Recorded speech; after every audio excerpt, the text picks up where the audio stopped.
Alright, let's start with a question. Why do we remember Ann-Margret's explosive dance moves in Viva Las Vegas but forget the actual plot of Elvis's 31 movies? Here's the wild truth: Elvis made 31 films, every single one profitable, yet most are critical trash. But the women who co-starred with him? They're the real reason we still care. Let's unpack why these leading ladies weren't just arm candy, they were the secret sauce in Elvis's cinematic alchemy. Now, Dolores Hart kissed Elvis in Loving You and then straight up ghosted Hollywood to become a nun. Let that sink in. Here's a woman who had the world at her feet, then chose a cloistered life. To me, this screams 1950s pressure. Women were either virgins or vamps, and Hart literally escaped the script. But here's the twist: her chemistry with Elvis wasn't just on-screen magic. It was real awkwardness. She admitted her ears turned red during their first kiss. The director had to stop filming to fix her makeup. That's not acting, that's humanity. Barbara Eden, Before I Dream of Jeannie, nearly stole Flaming Star from Elvis. Wait, Elvis? A serious actor? Eden claimed he nailed the role of a biracial cowboy, but critics ignored it. Why? Because Elvis was trapped in a paradox. His music persona was too wild for prestige, but his box office pull kept him in fluffy roles. Eden saw the disconnect. She also watched him jam with his dad on set. That's the key to Elvis's charm: his off-screen authenticity bled into his work. But Hollywood couldn't handle depth from the king.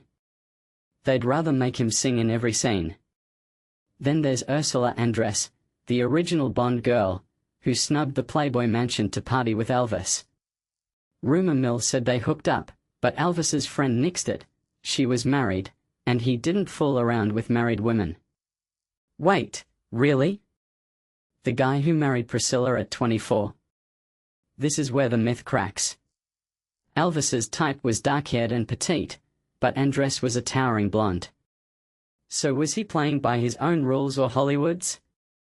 Andress's presence alone made fun in Acapulco feel exotic, but Elvis's restraint?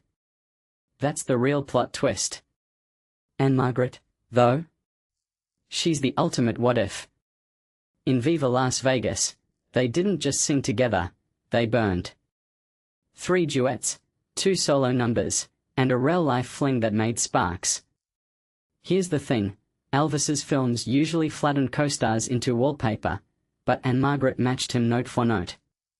Their romance wasn't PR, it was competitive, messy, electric. That's why it stuck. But she never spilled the beans. Smart move. The 60s ate up scandals, and she knew silence was power. Now, Shelley Fabares, repeat offender in 3 Elvis flicks. 3. The only woman to do it. Was she just good at playing his love interest, or did Elvis trust her? Consider this: Fabares had a #1 hit before Elvis bumped her off the charts. Symbiosis much? Her TV pedigree, The Donna Reed Show, gave her a girl-next-door vibe Elvis needed to stay wholesome.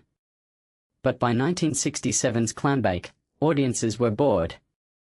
Even Fabares couldn't save him.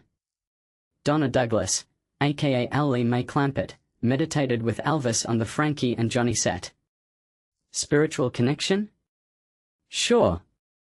But the movie flopped. Why? Because Elvis's later roles were pure autopilot. Douglas saw it firsthand. She called the script garbage, but the paycheck was solid. And Mary Tyler Moore, pre-Mary Tyler Moore Show, played a nun fighting temptation. The irony? Elvis admitted he'd had a crush on her since her TV days. Shyness, respect. This wasn't the king's usual swagger. It was vulnerability.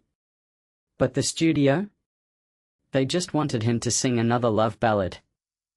So here's the deeper cut: Elvis's films weren't about art, they were a factory. But these women injected soul into the machine. Without Ann-Margret's sass or Eden's grit, Elvis would have been a musical mannequin. Their careers post-Elvis? Most thrived. Why? They weren't just muses, they were survivors. And Elvis? He became a cautionary tale. The 60s demanded authenticity, and his formula couldn't adapt. But the ladies?